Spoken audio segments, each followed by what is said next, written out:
प्यारे बच्चों, आज हम आपको जेएसएससी एक्साइज कांस्टेबल में पूछे जा सकने वाले मैथ्स के कुछ संभावित प्रश्नों को क्लियर करवाने वाले हैं। तो आप लोग इस वीडियो में शुरू से अंत तक बने रहिएगा। आपने देखा होगा कि पीछे जो जेएसएससी सीजीएल का एग्जाम संपन्न हुआ उसमें मैथ्स का लेवल किस प्रकार से पीछे जो एग्जाम हुआ था उसके अपेक्षा बढ़ा करके पूछा गया था। तो आपको एक्साइज कांस्टेबल के लिए भी मैथ्स का लेवल जो है ना, पिछले एग्जाम के अपेक्षा बहुत आगे सोच करके चलना होगा। जी हां, और उसी हिसाब से आपको तैयार रहना होगा। चलिए आइए सवाल नंबर पहला की ओर। कहता ए जो है किसी कार्य को 18 दिन में, बी 20 दिन में और सी 30 दिन में पूरा कर सकता है। बी तथा सी मिलकर इस कार्य को आरंभ करते हैं, किंतु 2 दिन बाद वे कार्य छोड़कर चले जाते हैं। शेष कार्य को पूरा करने में ए को कितना समय लगेगा। देखिए पहले कितना व्यक्ति का चर्चा था। आप कहोगे सर 3 व्यक्ति का चर्चा है, लिख दीजिए तीनों व्यक्ति। कौन कौन सा व्यक्ति है? वह हो गया आपका ए है ना, बी और क्या हो गया सी। अच्छा, ए अकेला काम को कितना दिन में करता है? तो ए अकेला काम को 18 दिन में करता है। अच्छा, बी कितना दिन में करता है? बी 20 दिन में करता है। और सी जो है से कितना दिन में करता है? सी जो है 30 दिन में करता है। यहां से पूरा कार्य एज्यूम कर लीजिए पहले। चलिए एलसीएम देख लीजिए, 18 20 30 का एलसीएम कितना हो जाएगा? 30 का एलसीएम हो जाएगा 180। पूरा कार्य को 180 यूनिट मान लिए।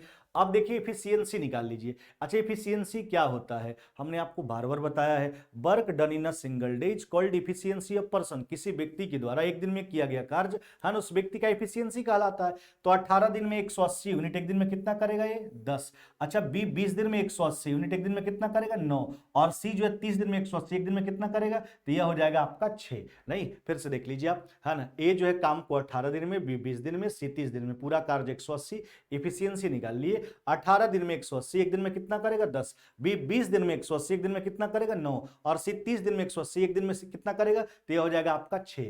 कहता है कि दोनों मिलकर, बी और सी मिलकर कार्य आरंभ करते हैं, 2 दिन बाद छोड़कर चले जाते हैं। चलिए पूरा काम 180 यूनिट 2 दिन करवा लीजिए बी और सी से।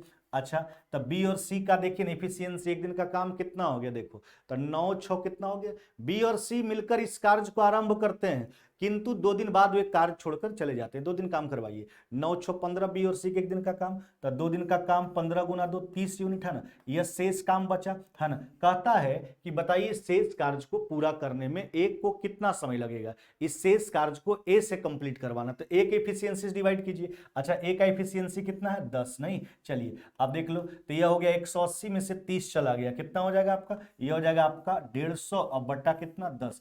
यानी एक शून्य काट करके हटा दीजिए। आपका रिजल्ट कितना हो जाएगा? 15 दिन हो जाएगा। क्या हो जाएगा?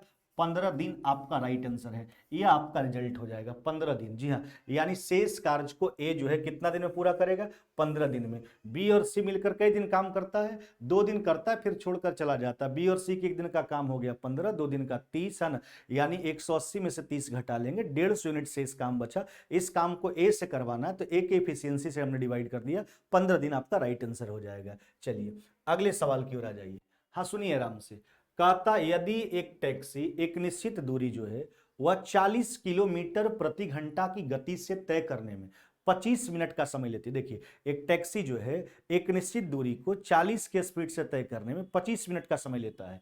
क्या कहता है? तो समान दूरी, वही दूरी को जो है 20 मिनट में तय करने के लिए उसकी गति कितनी बढ़ानी होगी। जी हाँ, उसकी अपनी गति जो है कितनी बढ़ानी होगी। पहले एक बात समझिए, डिस्टेंस कांस्टेंट है। आपको हम क्या सिखाए हैं? जब डिस्टेंस कांस्टेंट होता है तो स्पीड और टाइम जो होता है एक दूसरे का इनवर्सली प्रोपोर्शनल होता है। देखिए तो पहले समय कितना लगता था? पहले 40 के स्पीड से चलता था, टैक्सी को 25 मिनट लगता था। अब वही दूरी को तय करने के लिए बोला जा रहा है, कितना बोला जा रहा है? 20 मिनट में। यह टाइम का रेशियो पहले निकाल लीजिए। देखिए 5 से काट लीजिए 5 बार में, यह कितना हो गया? 4। यह टाइम का रेशियो हो गया है ना, 5:4। डिस्टेंस कांस्टेंट है ना। तो डिस्टेंस कांस्टेंट होता है तो स्पीड और टाइम एक दूसरे का इनवर्सली प्रोपोर्शनल हो जाएगा। तो स्पीड का रेशियो क्या लिखिएगा? स्पीड का रेशियो हो जाएगा 4:5। कितना हो जाएगा? 4:5। अब देखिए पहले वाला स्पीड दे रखा है, कितना दे रखा है 40, नहीं पहले वाला स्पीड है 40, यूनिट के तौर पर देखिए पहले वाला का कितना 4, तो 4 यूनिट बराबर 40, 1 यूनिट का मान निकाल लिए। कहता गति को कितना बढ़ाना होगा, यह नहीं पूछा जा रहा है कि बाद वाला गति क्या होगा, गति को कितना बढ़ाना होगा। देखिए 4 से स्पीड थे कितना करना होगा 5, यानी कितना बढ़ाना होगा 1 यूनिट, यानी गति को बढ़ाना होगा 10 किलोमीटर प्रति घंटा। कितना बढ़ाना होगा 10 किलोमीटर प्रति घंटा गति बढ़ाना होगा। जी हाँ 10 किलोमीटर प्रति घंटा। ऑप्शन क्या करोगे आप, ऑप्शन नंबर डी। हाँ दूसरा उपाय था, आप ऐसे सोच लेते कि बाद वाला का गति आप पहले निकाल लेते हैं ना, कैसे 5 यूनिट का मान निकालते, पहले का गति था 40 जो 4 यूनिट का मान था, तो 4 बराबर 40, 1 का मान 5 का मान निकालते तो 10 पचे 50, यह बाद वाला स्पीड हो जाता है ना, बाद वाला स्पीड 50, यानी गति पहले की अपेक्षा कितना बढ़ाना होगा, तब 50 हो गया, 40 था पहले, 50 माइनस में 40 कितना 10, ऐसे यहां डायरेक्ट निकाल लिया गया। 4 यूनिट से 5 यूनिट हो रहा है, 1 यूनिट स्पीड बढ़ रहा है, वही 1 यूनिट तो मान निकाल लेना है 10 किलोमीटर प्रति घंटा। क्या ध्यान रखोगे आप कि अगर डिस्टेंस कांस्टेंट हो तो स्पीड और टाइम जो होता है वो एक दूसरे का इनवर्सली प्रोपोर्शनल होता है, व्युत्क्रमानुपाती हुआ करता है। अगले सवाल की ओर आइए। देखिए क्या कहता है, कहता 16,000 रुपया का जो है 20% वार्षिक दर से 9 माह का चक्रवृद्धि ब्याज कितना होगा जबकि ब्याज त्रैमासिक संयोजित है। अब देखिए चक्रवृद्धि ब्याज का बात किया गया, अच्छा रेट कितना दे रखा है 20% वार्षिक, लेकिन ब्याज का जो संयोजन हो रहा है वह त्रैमासिक हो रहा है।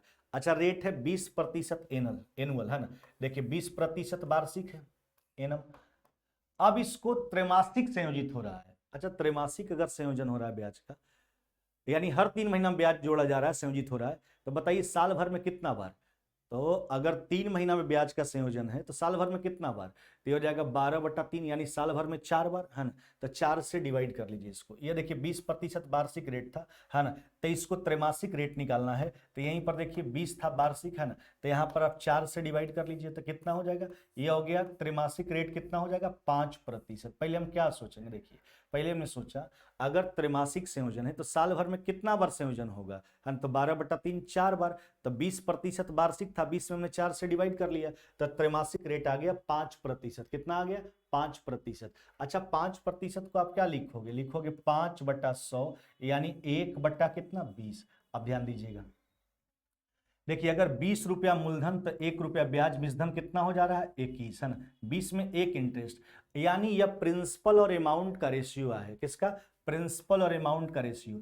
अच्छा क्या बोला गया, कहता है बताइए 9 माह का चक्रवृद्धि ब्याज, यानी 3-3 महीना पर संयोजन अगर लेके चल रहे हैं तो 9 महीना में कितना बार, 3 बार है ना, 3 बार इसको लिख दीजिए है ना, देखिए 20 21 है ना, चलिए 20 और ये कितना हो गया आपका 21, यही तो है। यहां से प्रिंसिपल और अमाउंट का रेशियो आ जाएगा, कितना हो जाएगा, इसको गुना कर लीजिए, ये हो जाएगा आपका 8000, 21 का क्यूब कितना हो गया, ये हो गया 9261, कितना हो गया 9261। देखिए ऐसा हमने क्यों लिखा, क्योंकि जानते हो आप चक्रवृद्धि ब्याज में जो है वह जो धन बढ़ता है गुणोत्तर श्रेणी के हिसाब से बढ़ता है, तो 3 महीना का लिखे प्रिंसिपल अमाउंट का, जैसे इसका मतलब 1/20 का मतलब क्या हुआ, 20 में 1 इंटरेस्ट, यानी 20 रुपया अगर प्रिंसिपल तो 21 रुपया जो है वह अमाउंट हो जाएगा, मिश्रधन हो जाएगा, तो 20-21, 3 9 माह का बात किया था तो 3 बार लिख दिए, तो प्रिंसिपल अमाउंट का रेशियो आ गया है ना। अब देखिए आपको प्रिंसिपल दे रखा है, कितना दे रखा है, प्रिंसिपल दे रखा है 16,000, कितना दे रखा है 16,000 प्रिंसिपल दे रखा है।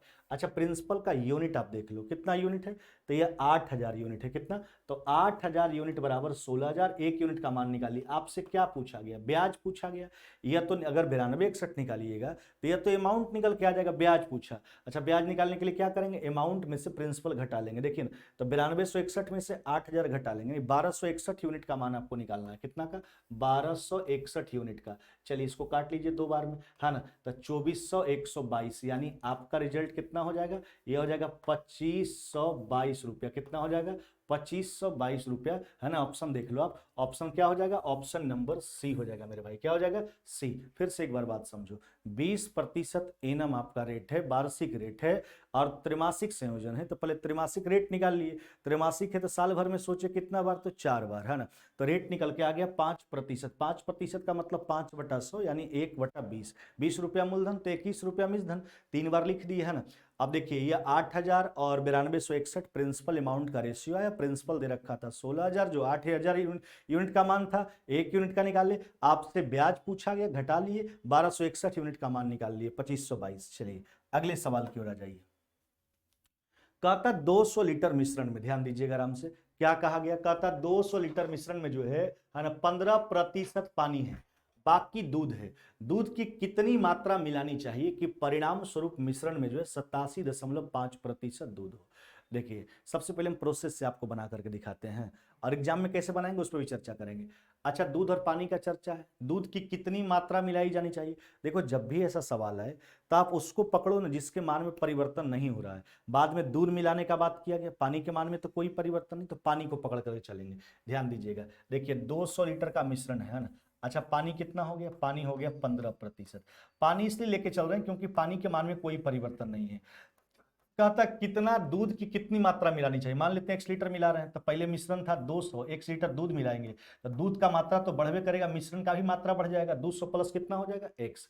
अब देखिए नया वाला मिश्रण में दूध मिलाने के बाद है ना, दूध का प्रतिशत 87.5 है, तो जो बाद बाकी प्रतिशत होगा पानी का होगा। 100 में 87.5 घटाएंगे यानी 12.5% जो है वो मात्रा हो जाएगा किसका, पानी का। देखिए पानी का पहले वाला ही मात्रा है और ये पानी ये पहले वाला मात्रा ये बाद वाला मात्रा दोनों बराबर होगा क्योंकि पानी के मान में कोई परिवर्तन हुआ ही नहीं है। हाँ ध्यान दीजिएगा, देखिए 100 से 100 काट के हटा लीजिए। देखिए 12.5 में 8 से गुना करोगे बरोबर 96 और 4 100 यानी 12.5 गुना 8 100 यानी 16 से गुना करेंगे तो 200 हो जाएगा यानी 16 बार में कट जाएगा ये। अब देखो यह हो गया 200 प्लस में x बराबर में, अच्छा 16 15 160 और 80 240 यानी x बराबर कितना हो जाएगा, x बराबर हो जाएगा आपका 40 लीटर। कितना मेरे भाई, 40 लीटर। ये बिल्कुल प्रोसेस है। कितना दूध मिलाना होगा, तो 40 लीटर दूध मिलाना होगा। क्या उत्तर हो जाएगा, ऑप्शन नंबर सी हो जाएगा।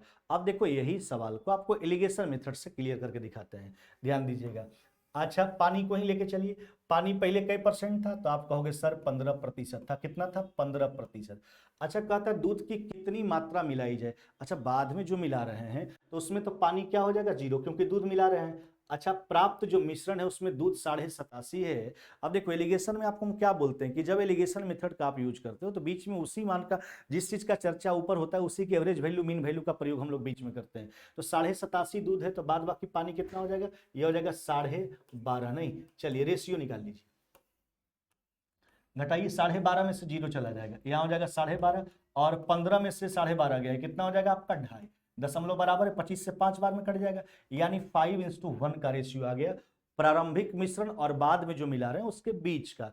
अच्छा प्रारंभिक मिश्रण कितना है, तो आप कहोगे सर 200 लीटर है। कितना है, तो प्रारंभिक मिश्रण है 200। आराम से समझिए, देखिए प्रारंभिक मिश्रण है 200, यूनिट देख लो कितना हुआ 5, तो 5 बराबर 200, 1 यूनिट का मान निकल के आ गया।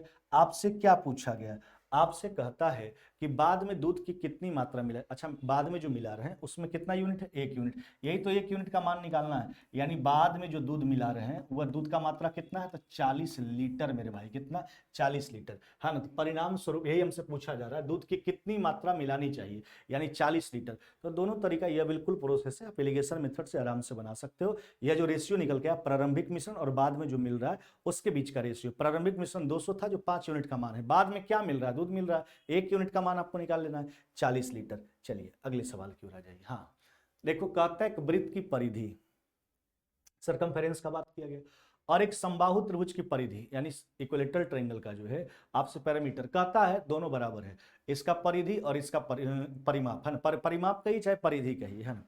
कहता है यदि वृत्त का त्रिज्या इक्कीस है समबाहु त्रिभुज का भुजा यानी वृत्त का परिधि और समबाहु त्रिभुज का परिमाप बराबर है।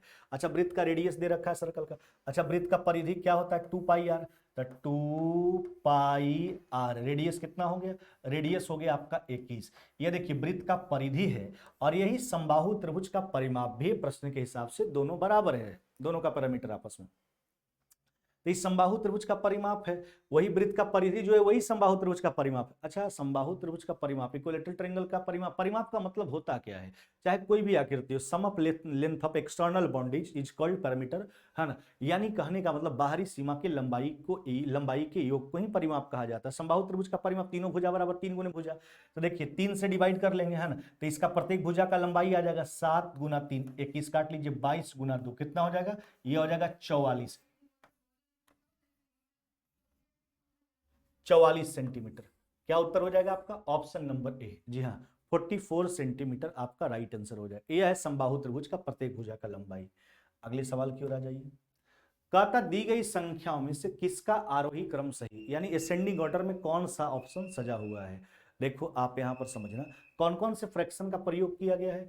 तो एक है आपके पास 5 बटा कितना 6, है ना। उसके बाद एक क्या है आपका, एक है आपका 3/5, हम सजा नहीं लिख रहे हैं खाली फ्रैक्शन, और एक है 7/9। यही तीनों फ्रैक्शन का इस्तेमाल किया गया है। देखो जितना भी फ्रैक्शन का इस्तेमाल किया गया है, ये कौन सा फ्रैक्शन है, यह प्रॉपर फ्रैक्शन है। क्या है, प्रॉपर फ्रैक्शन है, यानी उचित भिन्न है, क्योंकि प्रत्येक स्थिति में जो हर है वह अंश से क्या है, बड़ा है। जी हाँ, प्रॉपर फ्रैक्शन है। तो प्रॉपर फ्रैक्शन में जब भी कभी आपको बड़ा छोटा या असेंडिंग या डिसेंडिंग ऑर्डर में लिखने का बात करें, तो क्या करना, आप इसको अंश और हर के अंतर से हर को रिप्लेस कर देना। देखो इधर, अच्छा 5 और 6 का डिफरेंस कितना, 1, जो अंतर आएगा उससे हर को डिनोमिनेटर को रिप्लेस करेंगे, 5/1। अच्छा यहाँ क्या लिखेंगे, 3 और 5 का डिफरेंस 2, 3/2। यहाँ देखिए 7 और 9 का डिफरेंस कितना, 2, 7/2। हम क्या बोले, अंश और कब प्रॉपर फ्रैक्शन का बात हो तब, है ना।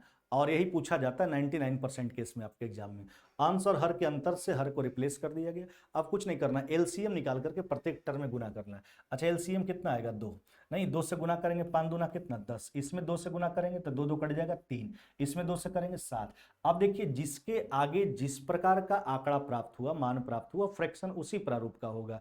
किसी के अगर छोटा मान मिला है तो समझिए फ्रैक्शन छोटा, जिसके आगे बड़ा मान मिला हो फ्रैक्शन बड़ा। अगर बड़ा का बात करता तो सबसे बड़ा 5/6, सबसे छोटा का बात करें तो 3/5। अब इसका क्रम देखिए, तो सब आरोही क्रम, सबसे पहले छोटा, तो सबसे छोटा 3/5, क्योंकि इसी के आगे सबसे छोटा मान है। उसके बाद सेकंड नंबर पे क्या आ जाएगा, उसके बाद हो जाएगा आपका, है ना, इसके बाद आपका जो हो जाएगा, यह हो जाएगा आपका 7/9, और सबसे बड़ा जो फ्रैक्शन होगा वह हो जाएगा आपका 5/6। ये आपका राइट आंसर है, ऑप्शन देख लीजिए आप, है ना, 3/5, 7/9, 5/6, 3/5, 7/9, 5/6। ऑप्शन कौन सा करोगे आप, ऑप्शन नंबर सी आपका राइट आंसर है। देखिए दूसरा क्या तरकीब है, अलग अलग मेथड से आप बनाते होंगे इस सवाल को, क्रॉस मेथड से आप जांच लीजिए। तो इसमें ऑप्शन जांचना होता है। देखिए 9 तरीके 27, 7 5 35 सही है, पहले 27 तब 35, है ना। देखिए 7 6 42, 9 5 45, यानी बिल्कुल सही है। यानी ऑप्शन जांच करके भी आप बना सकते हैं, क्रॉस मल्टीप्लाई करके। जी हाँ, जिसके सर पर बड़ा हो फ्रैक्शन बड़ा, जिसके सर पर छोटा हो फ्रैक्शन छोटा, और यह तो आपका बेटर है बिल्कुल। चलिए अगले सवाल की ओर आ जाइए। कहता 84 पैसे देखिए इस प्रकार का सवाल पूछा गया था जेएसएससी सीजीएल के एग्जाम में, है ना। 84 पैसे प्रति केजी की कितनी नमक 48 पैसे प्रति केजी की 25 केजी नमक के साथ मिलाना चाहिए, ताकि मिश्रण को 80 पैसे प्रति केजी बेचने पर 25% का लाभ हो। देखो इस सवाल पूछा गया था पीछे जेएसएससी के एग्जाम में। तो यहां पर एक बात ध्यान रखना कि मिश्रण का विक्रय मूल्य दे रखा है। क्या दे रखा है, मिश्रण का विक्रय मूल्य। तो सबसे पहले मिश्रण का क्रय मूल्य निकाल लेंगे हम। देखिए एगो 84 पैसे प्रति केजी का नमक है, और एगो 48 पैसे प्रति केजी का नमक है। मिश्रण का विक्रय मूल्य दिया, वहां से क्रय मूल्य निकालेंगे। देखिए 80 पैसे प्रति केजी अगर बेचता है तो हो जाता है उसको 25% का लाभ। पहले मिश्र देखो, अगर यहाँ क्रय मूल्य देखो, हम बार बार बोलते हैं एलिगेशन की स्थिति में जो चीज ऊपर रखोगे उसी की average value, mean value, mixer value का प्रयोग बीच में करते हैं। तो ये दोनों का क्रय मूल्य दे रखा था, लेकिन विक्रय मूल्य दे रखा है, तो 80 पैसे बेचता है, लाभ हो जाता है, इसका मतलब खरीदा होगा कम में, है ना। चलिए कम कर लीजिए, 100/125, 25% लाभ का फ्रैक्शन 125/100, लेकिन कम करने की स्थिति में कम वाला ऊपर, ज्यादा वाला नीचे। देखिए यहाँ से काट लीजिए, 25 से 4 बार में, यहाँ कट जाएगा 5 बार में, 5 से 16 बार में, कितना हो जाएगा, यह मिश्रण का क्रय मूल्य आ गया 64 पैसा प्रति किलोग्राम। कितना आ गया, 64 पैसा प्रति किलोग्राम। अब देखिए इसका प्रयोग बीच में कर लीजिए, है ना, 64 का। अब देखिए क्रॉस करके रेशियो निकाल लीजिए, है ना। तो यह हो जाएगा 64 में से 48 जाएगा 16, और यह कितना हो गया 20, यानी 4 कितना हो गया 5। ये देखिए 4:5 का रेशियो है दोनों प्रकार के नमक के बीच में। 48 पैसे प्रति केजी की 25 केजी नमक के साथ, पहला दूसरा वाला का मात्रा दे रखा है 25 केजी, पहला वाला का मात्रा आपसे पूछा जा रहा है। अच्छा दूसरा वाला का मात्रा है 25 किलोग्राम, कितना 25 किलोग्राम। अच्छा तो दूसरा का यूनिट आप देख लो कितना यूनिट है, तो 5 यूनिट है, तो 5 यूनिट बराबर 25, 1 यूनिट का मान निकालिए। पहला वाला का पूछा, पहला वाला का यूनिट कितना है 4, तो 4 यूनिट का मान आपको निकाल लेना, यही तो है। चलिए 5 बार में काट लीजिए, 5 चौक कितना हो जाएगा 20, यानी आपका रिजल्ट क्या हो जाएगा 20 किलोग्राम। कितना 20 किलोग्राम, यानी पहला वाला उसमें कितना मिलाना होगा, तो 20 किलोग्राम मिलाना होगा, है ना। कौन सा उत्तर करोगे, ऑप्शन नंबर बी जो है आपका राइट आंसर हो जाएगा। क्या हो जाएगा, ऑप्शन नंबर बी मेरे भाई, बी। हाँ जी हाँ, तो इसी हिसाब से आपको थोड़ा तैयार रहना है। थोड़ा सा और पहले की अपेक्षा आप दिमाग को बेहतर कीजिए, है ना, क्योंकि देखो आप एग्जाम में सवाल आ जाता तो आप घबराने लगते हो, ऐसे लेवल है ऐसे। आप तैयार रहिए, हर स्थिति से तैयार रहिए, ताकि किसी भी प्रकार मैथ से भैया किसी प्रकार का सवाल है तो आप उससे आसानी से उससे बाहर निकल सकते। देखो और मैथ रीजनिंग एक ऐसा चीज होता है जहां नंबर कटने की संभावना बिल्कुल ही कम होता है। तो यह चीज में तो बिल्कुल आपको अगर रिजल्ट लाना है तो दोनों सब्जेक्ट में एकदम बिल्कुल क्लियर होना चाहिए, है ना। उम्मीद कीजिए कि एकदम एक आध नंबर छूटे ही ना हमसे, एक आध नंबर भी ना छूटे हमसे, है ना। क्योंकि देखो जीके जी सर कंफ्यूजन आप कितना ही पढ़ लोगे तो भी आपको लगेगा नहीं अकबर जहांगीर, तो कंफ्यूजन हुआ करता है, तो वहां आपसे गलती होने का संभावना ज्यादा रहता है। लेकिन यहाँ बदलने वाला नहीं है कुछ। अगर इस सवाल का उत्तर 20 आ रहा है तो 20 ही आएगा, चाहे आप कोई भी प्रोसेस से बनाओ, ठीक है। तो इसलिए मैथ रीजनिंग बिल्कुल कैलकुलेशन का चीज है, और जितना ज्यादा रिविजन कीजिएगा उतना ज्यादा बेनिफिट आपको होने वाला है। आइए, कहता चमन लाल, अरशद और जगजीत सिंह ने चुनाव लड़ा। 3 व्यक्ति का चर्चा है, कौन कौन है देखिए, चमन लाल है, और कौन है, अरशद है, और कौन है, जगजीत सिंह। 3 व्यक्ति का बात सुनिए आराम से। डाले गए सभी वोट वैध थे, यानी कोई भी वोट बर्बाद नहीं हुआ, सारा का सारा वोट का काउंटिंग हुआ है। अरशद को कुल मतों का 35%, अच्छा अरशद को कितना परसेंट वोट मिला, अरशद को 35% वोट मिला। हाँ, चमन लाल को हर 35 वोट में 14 वोट मिला। देखो यहां सवाल देखो, यह भी एग्जाम का सवाल है, समझिएगा। देखिए कितना घुरा के पूछ दिया, डायरेक्ट उसका प्रतिशत नहीं देकर के बात को घुरा करके आपके समक्ष पेश किया गया। चमन लाल को हर 35 वोट में 14 वोट, तो इसका प्रतिशत निकालिए। हर 35 वोट में उसको 14 वोट, 14 वोट मिलता हर 35 वोट में, प्रतिशत निकाल लीजिए, 100 से गुना कर रहे हैं, 35 में 14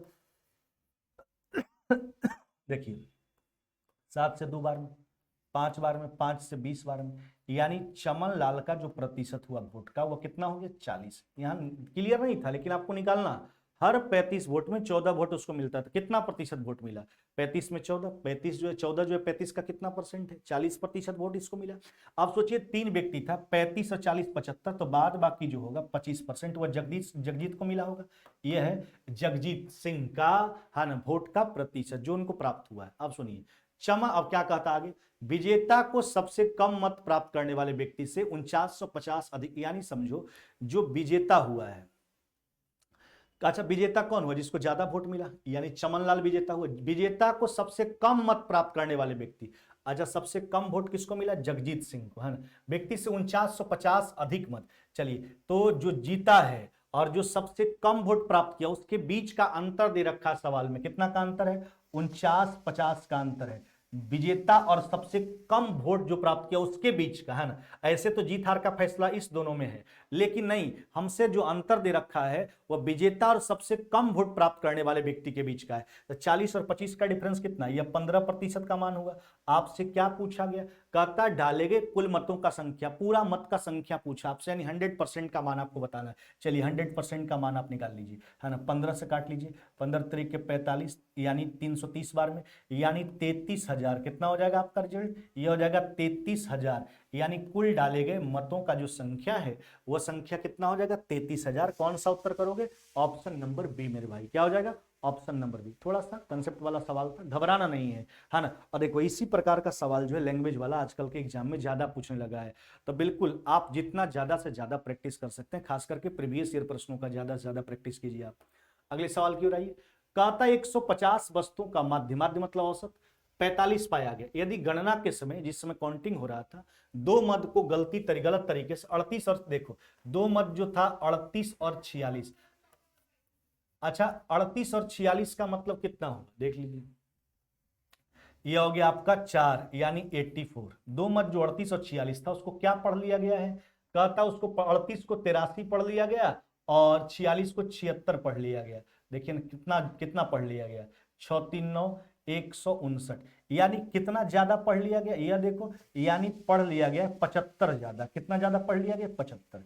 नहीं, एक बात समझिए, देखिए 150 वस्तु का बाद था, उसका माध्य यानी औसत काउंट करके लाया 45, 150 में 148 का सही काउंटिंग है, सही पढ़ा गया, लेकिन दो को गलती 38 और 46 यानी 84 की बजाय उसको 83 76 159 पढ़ लिया गया, यानी कितना ज्यादा आंकड़ा कैलकुलेट किया गया, 75। सही औसत आपसे पूछा गया, देखिए सही लाया औसत कितना काउंट करके, तो लाया है 45, कितना लाया 45, देखो, और ज्यादा कितना पढ़ लिया 75, तो ज्यादा पढ़ लिया तो सही मान निकालने के लिए, वास्तविक मान निकालने के लिए कम करेंगे, इसको भी औसत में कन्वर्ट कर लेंगे, है ना। चलिए 75 ज्यादा पड़ा था, इसको भी औसत में कन्वर्ट कर, 150 वस्तु है तो 150 से डिवाइड कर लीजिए, यानी 1/2 0.5 घट जाएगा, यानी हो जाएगा 44.5। जी हाँ, 44.5 कितना हो जाएगा, 44.5। यह सही औसत है, कितना है, 44.5 जो है ये आपका सही। देखिए अगर ज्यादा पढ़ लेगा गलती से तो वास्तविक मान निकालने के लिए कम करना होगा, अगर कम पढ़ लेता है तो वास्तविक मान को निकालने के लिए क्या करना होगा, जोड़ देना होगा जितना कम पढ़ा है।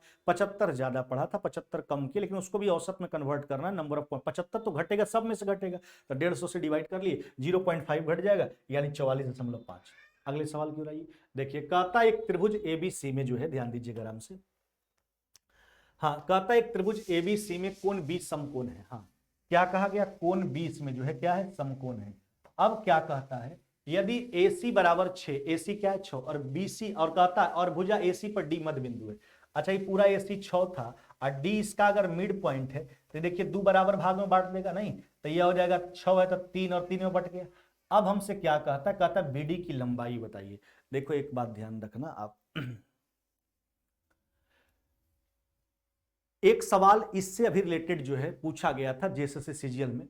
वहां कंसेप्ट क्या था, देखिए यह कंसेप्ट था, जैसे कहने का मतलब है एक राइट एंगल ट्रायंगल का बात किया गया था, यहां से एक लंब डाल दिया गया था।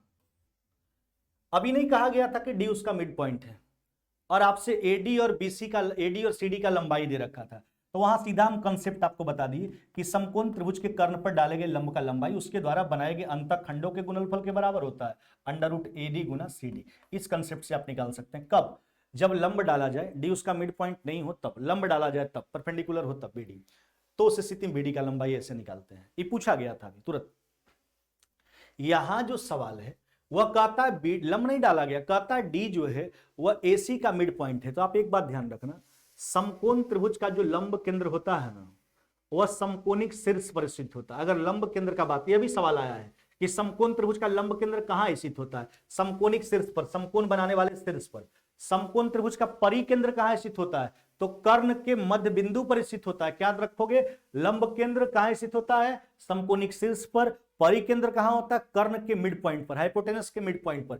यानी यह जो है यह इसका परिकेंद्र है, लंब केंद्र समकोणिक शीर्ष पर, परिकेंद्र यानी सरकम सेंटर जो है ना, यह कहां होता है आपका, यह होता है कर्ण के मध्य बिंदु पर। सोचिए परिकेंद्र है यानी परिवृत्त का ही सेंटर है। अच्छा तो केंद्र हुआ, तो यहां से देखिए अगर ये वृत्त खींचेंगे तो यह देखिए यह भी रेडियस, यह भी रेडियस, यह भी तो रेडियस का ही काम करेगा। तो इसलिए यहां क्या ध्यान रखोगे कि समकोण त्रिभुज के कर्ण के मध्य बिंदु से तीनों शीर्ष का दूरी बराबर होता है, तीनों शीर्ष का। अगर यह दूरी यहां से देखिए यह दूरी बराबर है तो यह भी 3 हो जाएगा, यानी आपका रिजल्ट क्या हो जाएगा, 3 सेंटीमीटर हो जाएगा। क्या हो जाएगा, 3 सेंटीमीटर। ऐसा क्यों हुआ, क्योंकि समकोण त्रिभुज के कर्ण के मध्य बिंदु पर जो है उसका परिकेंद्र होता है वहां पे, है ना। और अगर वो केंद्र है परिवृत्त का, है ना, तो यह सब परिवृत्त का त्रिज्या है, और वृत्त का त्रिज्या तो सारे आपस में बराबर होता है। तो AD 3, ये भी 3, यह भी 3 हो जाएगा। यानी समकोण त्रिभुज के कर्ण के मध्य बिंदु से तीनों शीर्ष का दूरी क्या होता है, बराबर होता है। क्या होता है, बराबर होता है। और यह कंसेप्ट क्या ध्यान रखना है, समकोण त्रिभुज के कर्ण पर डाले गए लंब का लंबाई जो होता है उसके द्वारा बनाए गए अंतःखंडों के गुणनफल के वर्गमूल के बराबर होता है। BD बराबर √AD गुना CD, जो हमने बोला कि पीछे पूछा गया जेएसएससी सीजीएल के एग्जाम में। तो यह था आपका संभावित प्रश्न जो आज हमने लेकर आए थे आपके बीच में। तो बिल्कुल आपको अपनी तैयारी को जो है होशियारी से करना है, और थोड़ा हम बार बार बोल रहे हैं प्रैक्टिस जितना ज्यादा कीजिए। आप एग्जाम के समय कहने लगते हो कैलकुलेशन ऐसे आ गया, सर हुआ गया, अरे भैया कंसेप्ट आपके माइंड में है। जितना ज्यादा हम बोल रहे हैं कि प्रीवियस ईयर प्रश्न का प्रैक्टिस, देखो मैथ्स ऐसा चीज है जो डेली प्रैक्टिस का चीज, जितना एक सेट आप डेली बनाइए, आप खाना खाओ चाहे मत खाओ, लेकिन एक सेट का, जिस भी चीज का आप तैयारी करते हो, सेट प्रैक्टिस अनिवार्य है। देखिए रिजल्ट का जरिया जो है ना वो सेट प्रैक्टिस ही है। जो बच्चा प्रैक्टिस में लगातार लगा हुआ है रिजल्ट उसी का होता है। आप खूब पढ़ रहे हैं फाउंडेशन बैच फलना टीचर से, फलना टीचर से, उससे कुछ नहीं होने वाला है। देखो हाँ पढ़िए, बैच को आप एक बार सही से कंप्लीट कीजिए, उसके बाद लगातार टेस्ट सीरीज तब तक लगाते रहो जब तक जो आपका लक्ष्य है वह आपको मिल नहीं जाए। जिस दिन आपका एग्जाम कंप्लीट हो जाएगा, रिजल्ट आ जाएगा पूरा, तब आप टेस्ट सीरीज को छोड़ें। टेस्ट सीरीज लगाते रहें, कुछ ना कुछ चीज का मारते रहें, जो भी चीज आपके मन में टारगेट है। जैसे अगर कांस्टेबल का एग्जाम, एक्साइज कांस्टेबल का एग्जाम है तो उसका टेस्ट पेपर आप लगाते रहें, है ना। अब देखिए आगे झारखंड कांस्टेबल का एग्जाम उसका लगाते रहे, एनटीपीसी का फॉर्म भरे उसका लगाते देखिए क्वेश्चन सब बराबर होता है, मैथ्स कहीं से कुछ नहीं होता।